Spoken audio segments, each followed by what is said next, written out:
Our destiny is tied up in the destiny of America. Before the Pilgrim Fathers landed at Plymouth, we were here. Before the Pilgrim Fathers landed at Plymouth, we were here. Before the Pilgrim Fathers landed at Plymouth, we were here. Aborigines, which means what? Black folk. You never find a white aborigine. Aborigines are called natives, or they're always dark-skinned people. You and I are aborigines, but you don't like to be called an aborigine.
When I was reading to prepare for this interview, I was quite surprised to see you use the word aborigines talking about African Americans.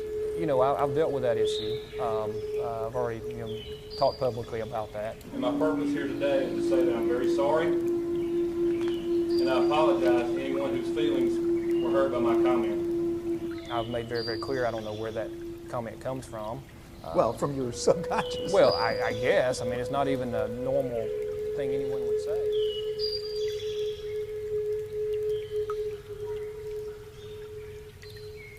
In the beginning, the whole South, what is now known as the South, was one republic, one nation. And the center, and this ran from Texas, Louisiana and Texas, west of the Mississippi River in Arkansas, all the way to the Atlantic Ocean, and from the Gulf Coast all the way to Virginia. And they all spoke the same language, and so this was the system that existed when the Europeans came. Now, even the Europeans acknowledged that I think they call them the 7 civilized tribes, but of course the historians credit the Choctaw with being the most highly advanced of them all. And actually how the Choctaw and Mississippi come, the governing district, like Washington, D.C., was always Mississippi, central Mississippi. And as the territory became smaller, ultimately, only Mississippi and Alabama was left.